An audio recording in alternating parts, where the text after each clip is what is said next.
नमस्कार दर्शकों, मैं आरएस अग्निहोत्री आप सबका स्वागत करता हूं। दर्शकों, आज हम बात करेंगे मासिक राशिफल अक्टूबर 2024 के बारे में। अक्टूबर का महीना सिंह राशि वालों के लिए कैसा रहने वाला है। अक्टूबर के महीने में चार बड़े ग्रह वक्री हो रहे हैं और चार ग्रह राशि परिवर्तन कर रहे हैं। मतलब नौ ग्रह का प्रभाव आपके ऊपर विशेष रूप से देखने को मिलेगा, क्योंकि अक्टूबर का महीना बहुत ही विशेष रहने वाला है। जब भी चार बड़े ग्रह वक्री होते हैं तो देश काल में या हमारे जीवन में विशेष रूप से प्रभाव देखने को मिलता है। गुरु, शनि, राहु और केतु ये बड़े ग्रह माने जाते हैं और ये ग्रह जब वक्री होते हैं, विपरीत गोचर करते हैं, तो कहीं ना कहीं जो है बड़ा भूकंप लाने का काम करते हैं। अब ये भूकंप कैसा रहेगा, शुभ रहेगा, अशुभ रहेगा, सिंह राशि वालों के लिए कैसा रहने वाला है। देवगुरु बृहस्पति लगभग 4 महीनों के लिए वक्री होने वाले हैं। 9 अक्टूबर 2024 को देवगुरु बृहस्पति वक्री हो जाएंगे लगभग 119 दिनों के लिए। वही 15 नवंबर 2024 तक शनि वक्री रहेंगे और राहु केतु तो हमेशा वक्री गोचर करते ही हैं। तो ये चारों ग्रह का प्रभाव कैसा रहने वाला है, अक्टूबर का महीना आपके लिए कैसा रहने वाला है, विशेष रूप से और विस्तार से जानेंगे संपूर्ण क्षेत्रों के बारे में। तो आइए जानते हैं। उससे पहले यह समझिए कि यह फलादेश चंद्र राशि पर आधारित है। नाम राशि के आधार पर भी जान सकते हैं और लग्न राशि के आधार पर भी जान सकते हैं। तो सबसे बड़ा जो परिवर्तन हो रहा है वो हो रहा है देवगुरु बृहस्पति का। देवगुरु बृहस्पति वक्री हो जाएंगे 9 अक्टूबर को और ये वक्री हो जाएंगे आपके कैरियर वाले भाव में। इसलिए विशेष है आपके कर्म के क्षेत्र में। तो कैरियर में क्या बदलाव देने का काम करेंगे, क्योंकि कर्म के क्षेत्र में गुरु का वक्री होना बहुत ही विशेष प्रभाव होता है। गुरु का जो प्रभाव है वो आपकी कुंडली के अनुसार से, आपके राशि के अनुसार से अष्टम भाव के मालिक है देवगुरु बृहस्पति और पंचम भाव के मालिक है, योग कारक है, सदैव शुभ परिणाम देने का काम करते हैं। अब पंचम भाव में भी प्रभाव होगा, अष्टम भाव में भी प्रभाव होगा, कैरियर पर भी प्रभाव होगा और इनकी पंचम दृष्टि धन भाव में होने के कारण धन भाव में भी प्रभाव होगा, चौथे भाव में सुख भाव में भी प्रभाव होगा और छठे भाव में भी गुरु का प्रभाव देखने को मिलेगा। और लगभग ये 4 महीने तक एक जैसा प्रभाव देखने को मिलने वाला है। गुरु जो है पंचम भाव के मालिक है और वक्री हो रहे हैं, तो कहीं ना कहीं जो है इनकी गति बढ़ जाएगी, चेष्टा बल जो है इनका बढ़ जाएगा और ये पूर्ण रूप से मजबूत हो जाएंगे। फल देने की क्षमता इनकी बढ़ जाएगी। जो ये गोचर कर रहे थे डिग्री वाइज, तो वहां पर भी जो है विशेष रूप से प्रभाव देखने को मिलेगा, क्योंकि डिग्री वाइज भी ये पूर्ण रूप से मजबूत है। पंचम भाव के मालिक है, तो विद्यार्थियों के लिए समय बहुत अच्छा रहेगा। पढ़ाई लिखाई के लिए, संतान के लिए सबसे अच्छा समय रहने वाला है। संतान की प्लानिंग यदि करना चाहते हैं तो ये समय आपके लिए बहुत अच्छा है। जिनके पास संतान है उनकी चिंताएं यदि किसी भी प्रकार की थी तो चिंताएं दूर हो जाएंगी और फाइनेंशियल स्थिति से संबंधित जो परेशानियां थी वो भी आपकी दूर हो जाएगी, क्योंकि शनि का विशेष रूप से प्रभाव है पंचम भाव में रहने वाला है। तो शिक्षा के लिए, संतान के लिए, लव लाइफ के लिए और फाइनेंशियल स्थिति के लिए समय बढ़िया रहने वाला है। जो लोग जुआ, लॉटरी, सट्टा, शेयर मार्केट इत्यादि क्षेत्र से जुड़े हुए हैं उन लोगों को भी विशेष रूप से लाभ देखने को जरूर मिलेगा। तो ये एक बेहतर स्थिति है आपके लिए। गुरु की जो एक राशि है 12 नंबर की मीन राशि, वो अष्टम भाव में है, तो अष्टम भाव के भी फल देने का काम करेंगे। अष्टम भाव होता है ससुराल पक्ष का, गूढ़ ज्ञान का, आध्यात्म का और व्याधियों का, परेशानियों का, आयु का, मृत्यु का। अब यहाँ के भी मालिक है। स्वाभाविक है कि आध्यात्म के क्षेत्र में लगाव बढ़ जाएगा, धार्मिक कार्यों में रुचि जागृत हो जाएगी। हो सकता है ज्योतिष, तंत्र विद्या, आध्यात्म वाले क्षेत्रों पर आप जा सकते हैं या ज्ञान प्राप्त कर सकते हैं, रुचि जागृत हो सकती है धर्म कर्म में। तो ये एक बेहतर स्थिति है। वही ससुराल पक्ष से बड़ा लाभ आपको हो सकता है, या फिर जो है अचानक धन की प्राप्ति हो जाना, अचानक धन रिकवर हो जाना। किसी को पैसा दिया था, आप भूल गए थे या आपने छोड़ दिया था, वो पैसा अचानक मिल जाना। तो अचानक वाली जो चीजें हैं वो गुरु जो है लगभग 4 महीनों में उजागर करने का काम करेंगे, उनको निकालने का काम करेंगे। तो ये आपके लिए एक बेहतर स्थिति है। गूढ़ जो जानकारी है उसको देने का काम करेंगे, और जो लोग रिसर्च वाले क्षेत्र में है उन लोगों को सबसे अच्छा बेनिफिट देखने को मिलेगा। वैज्ञानिकों को भी विशेष रूप से प्रभाव यहाँ पर देखने को मिलेगा। वैज्ञानिक लोग कुछ ना कुछ रिसर्च करके निकालेंगे और उसमें उनको सफलता भी पूर्ण रूप से मिलेगी। तो ये समय जो है सबसे बेहतर रहने वाला है। वही यदि हम बात करें कैरियर के भाव में गुरु का गोचर है, तो कैरियर में कहीं ना कहीं आपको विशेष रूप से ग्रोथ मिलेगी, क्योंकि दसम भाव केंद्र का भाव होता है और केंद्र के भाव के मालिक है, राजयोग में है। केंद्र त्रिकोण राजयोग बना रहे हैं देवगुरु बृहस्पति।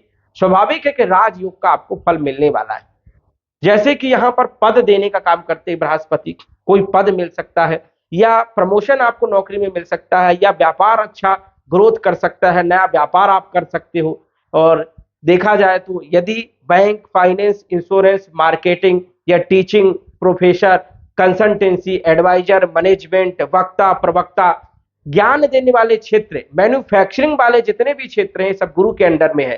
किराना स्टोर, जनरल स्टोर, कपड़े का व्यापार, टेक्सटाइल इत्यादि जितने क्षेत्र हैं, पेट्रोल पंप, केमिकल, या कोई बड़े बड़े डिसीजन लेना, ये सब गुरु के अंडर में आते हैं। तो इन क्षेत्रों से यदि आप जुड़े हुए हैं तो जरूर आपको लाभ देखने को मिलने वाला है लगभग 4 महीनों तक।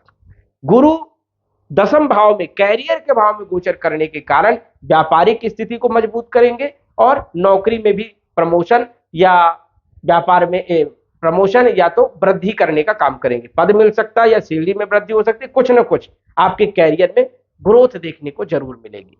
अब गुरु की पंचम दृष्टि धन भाव में होने के कारण दृष्टि बड़ी प्रभावी होती है, क्योंकि अमृत दृष्टि मानी जाती है गुरु की।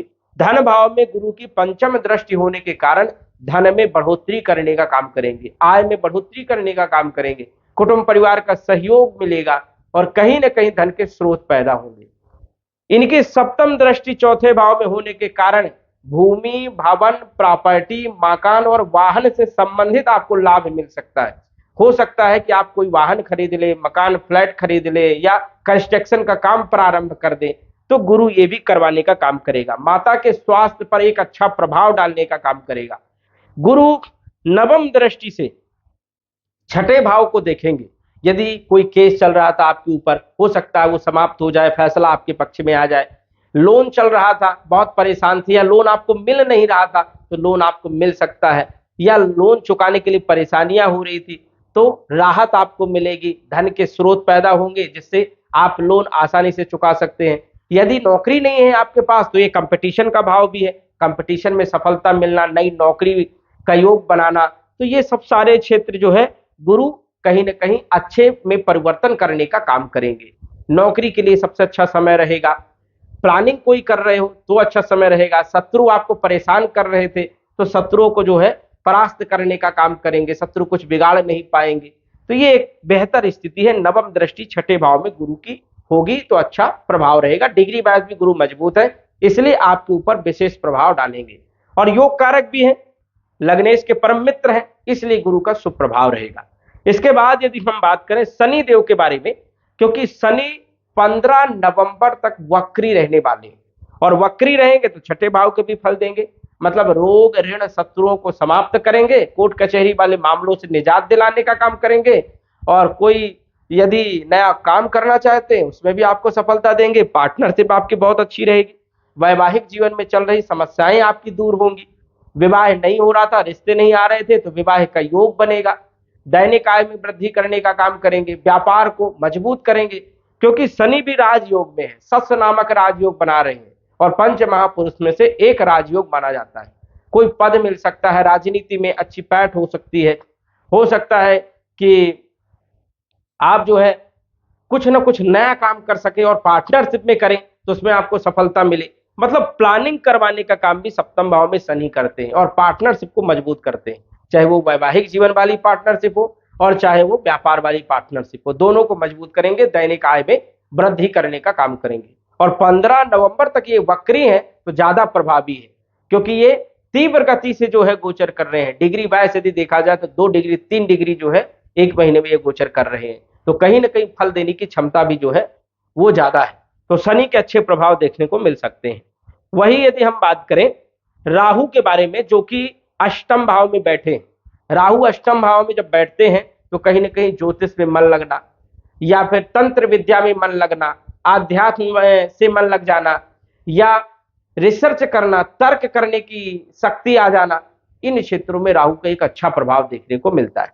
और राहु गुरु के घर में बैठे हैं तो स्वाभाविक है कि धर्म कर्म के कार्यों में आपकी रुचि बढ़ेगी, धार्मिक कार्यों में आपकी रुचि जागृत होगी। अचानक से आप जो है धर्म के क्षेत्र में आ सकते हैं, समाज सेवा के क्षेत्र में आ सकते हैं, सनातनी बन सकते हैं, या सनातन वाले क्षेत्रों को ज्यादा जो है निखारने के लिए जो है आप आ सकते हैं, सामने आ सकते हैं। वैसे तो सभी सनातनी है, लेकिन फिर भी एक विशेष रूप से लगाव आपका बढ़ सकता है। तो राहु यहां पर कहीं ना कहीं अच्छा प्रभाव देने का काम करते हैं, और रिसर्च वाले क्षेत्रों में एक अच्छा प्रभाव रहता है। गूढ़ ज्ञान होना, ये कोई छिपी हुई चीजें हैं जिसको आप भूल गए थे, उनको जो है उजागर करने का काम करेंगे। किसी ने पैसा लिया था वो रिकवर करने का काम करेंगे। हो सकता है गड़ी हुई चीजों को जो उभारने का काम, गड़ा हुआ धन देने का काम, जुआ लॉटरी सट्टा, इन क्षेत्रों में लॉटरी लगवाने का काम, ये सब राहु अष्टम भाव में करते हैं। तो हो सकता है कि राहु का अच्छा प्रभाव आपके ऊपर प्रभावी हो और आपको अचानक लाभ मिले। तो ये भी एक बेहतर स्थिति है। केतु धन भाव में बैठे हैं बुध के साथ, स्वाभाविक है कि धन में बढ़ोतरी करेंगे। हो सकता है कहीं से अचानक धन की प्राप्ति हो, जैसे कमीशन वाले क्षेत्र हो गए, या ठेकेदारी हो गए, या समझ जाइए कि 2 नंबर वाले क्षेत्रों से जो है धन की प्राप्ति होना। तो केतु यहाँ पर धन में वृद्धि करता है, तो केतु की स्थिति बढ़िया है। मतलब चारों ग्रह जो वक्री है इनका प्रभाव आपके ऊपर बढ़िया रहने वाला है। अब हम जान लेते हैं कि अक्टूबर का महीना आपके लिए कैसा रहने वाला है। यदि हम सबसे पहले सूर्य के बारे में बात करें तो सूर्य देव लगन के मालिक हैं, धन भाव में गोचर कर रहे हैं। स्वास्थ्य बढ़िया रहेगा अक्टूबर के महीने में, कॉन्फिडेंस बहुत अच्छा रहने वाला है। धन भाव में बैठे धन योग बना करके धन में वृद्धि करने का काम करेंगे, तो ये एक अच्छी स्थिति है। हालांकि केतु के साथ सूर्य की जो युति है ये ज्यादा खराब नहीं मानी जाती, जबकि राहु के साथ ये युति बहुत ज्यादा खराब मानी जाती है। यहाँ पर यदि हम बात करें सूर्य के साथ केतु की जो युति है, थोड़ा सा कहीं ना कहीं मानसिक टेंशन जरूर देने का काम करेंगे, लेकिन जो है स्थिति यहाँ पर जो कोई विशेष दिक्कत वाली बात यहाँ पर नहीं है। सूर्यदेव लेकिन 17 अक्टूबर को नीच राशि में आ जाएंगे तीसरे भाव में, तब आपको सावधानी रखना। अक्टूबर के महीने में स्वास्थ्य पर विशेष रूप से ध्यान रखना है। 17 अक्टूबर से 31 अक्टूबर तक स्वास्थ्य खराब हो सकता है, कॉन्फिडेंस थोड़ा सा लो हो सकता है, कामकाज करने में मन कम लग सकता है, आलस आ सकती है। और यदि आप एक्टिव रहेंगे तो विशेष रूप से सफलता मिलेगी, कोई दिक्कत नहीं है। और उपाय भी करना है, सुबह जल्दी उठना है, सूर्य भगवान को जल देना है, सूर्य आदित्य स्तोत्र का पाठ करना है। यदि ये उपाय करते हैं, सिर्फ सूर्य को जल ही देते हैं, तो भी कोई समस्या नहीं रहेगी और अच्छा समय आपका रहेगा। तो इस चीज का आपको ध्यान रखना है। कोई भी काम यदि अपन कर रहे हैं 17 अक्टूबर के बाद, तो थोड़ा सा सोच विचार करके करना है, जल्दीबाजी में कोई डिसीजन नहीं लेना है, इस चीज का ध्यान रखना है। सूर्य देव के बाद यदि हम बात करें बुध देव के बारे में, क्योंकि बुध आपके धन भाव के मालिक है, साथ ही साथ जो है ये आपके लाभ भाव के मालिक है और धन भाव में ही गोचर कर रहे हैं। धन से संबंधित कोई परेशानी अक्टूबर के महीने में देखने को नहीं मिलेगी। धन के स्रोत ही पैदा होंगे, आय के माध्यम बन जाएंगे, कुटुंब परिवार का सहयोग मिलेगा। क्योंकि जब भी लाभ का मालिक धन भाव में बैठ जाए तो स्वाभाविक है कि धन लाभ होता है, आय में वृद्धि होती है, इच्छा की पूर्ति होती है। तो बुध ये पूरा करने का काम करेंगे। 10 तारीख तक बुध जो है धन भाव में रहेंगे, उसके बाद तीसरे भाव में आ जाएंगे, तो दोनों ही जगह अच्छे परिणाम देने का काम करेंगे। तो बुध से भी कोई समस्या नहीं है, एक अच्छी स्थिति रहेगी।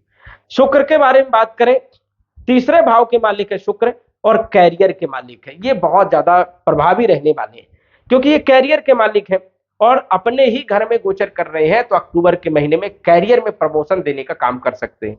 नौकरी में, व्यापार में या व्यवसाय में कहीं ना कहीं एक अच्छा प्रभाव देखने को मिलेगा। अक्टूबर का महीना बड़ा शानदार बीतेगा।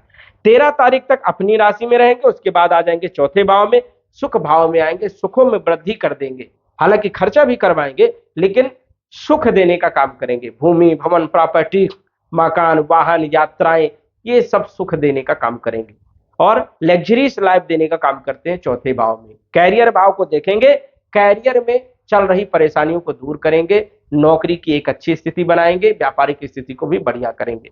तो शुक्र का भी एक बहुत अच्छा प्रभाव आपके ऊपर रहने वाला है। इसके बाद यदि हम बात करें, गुरु के बारे में बात किया, शनि के बारे में भी हमने बात किया, राहु के बारे में भी बात किया। मंगल आपके भाग्य के भी मालिक हैं और सुख भाव के, चौथे भाव के भी मालिक हैं, जो कि गोचर कर रहे हैं लाभ भाव में। लाभ भाव में मंगल बहुत अच्छे परिणाम देते हैं। यहाँ पर ये दिग्बली हो जाते हैं, एक्स्ट्रा पावर मिलती है। लाभ भाव में प्राय सभी ग्रह अच्छे परिणाम देते हैं, भाग्य का पूरा साथ आपको मिलेगा। लेकिन मंगल यहाँ पर रहने वाले हैं 20 अक्टूबर तक। 20 अक्टूबर को ये चले जाएंगे 12वें भाव में, जो कि ये अच्छा नहीं माना जाता है। नीच राशि में गोचर करेंगे और 12वें भाव में मंगल वैसे भी खराब परिणाम देने का काम करते हैं। तो 20 अक्टूबर तक जो भी आप करना चाहते हैं, जैसे भूमि भवन प्रॉपर्टी खरीदना चाहते हैं, मकान का काम चालू करना चाहते हैं, वाहन खरीदना चाहते हैं, तो 20 अक्टूबर के पहले आप खरीद लीजिए। उसके बाद फिर रुकावटें आएंगी, परेशानियां आएंगी। इन क्षेत्रों पर भूमि भवन प्रॉपर्टी मकान और वाहन से संबंधित भाग्य में रुकावट हो सकती है, कहीं ना कहीं डिले हो सकता है कोई भी काम में। तो ये आपको विशेष रूप से ध्यान रखना है कि 20 अक्टूबर से 31 अक्टूबर का समय आपके लिए उतना बढ़िया नहीं है। लेकिन जो लोग विदेश जाना चाहते हैं उन लोगों के लिए समय बढ़िया रहेगा। 20 अक्टूबर से 31 अक्टूबर तक विदेश जा सकते हो, एक्सपोर्ट इंपोर्ट में अच्छा लाभ ले सकते हो, और देखा जाए तो ग्रीन कार्ड वीजा अप्लाई कर सकते हो। उन लोगों के लिए समय बढ़िया रहने वाला है। तो कहीं ना कहीं मंगल का भी प्रभाव देखा जाए तो 20 अक्टूबर तक अच्छा, और उसके बाद थोड़ा खराब। अब सूर्य को जल देना है और मंगल का उपाय करना है, हनुमान जी की सेवा करना है, या तो मंगल चंडिका स्तोत्र का पाठ करना है। ये दो उपाय आप जरूर करिए, जिससे अक्टूबर का महीना बहुत शानदार रहे और नवोग्रह का प्रभाव आपके ऊपर शुभ रहे, कहीं ना कहीं समय आपका बेहतर बीते। तो दर्शकों, आज बस इतना ही। धन्यवाद। यदि आप अपनी कुंडली का विश्लेषण घर बैठे करवाना चाहते हैं तो दिए गए व्हाट्सएप नंबर से संपर्क करें। साधारण फीस जमा करके आप अपनी कुंडली का विश्लेषण फोन के माध्यम से घर बैठे ही करवा सकते हैं और जान सकते हैं अपने भूत, भविष्य और वर्तमान के बारे में। धन्यवाद। WhatsApp number 9479893911।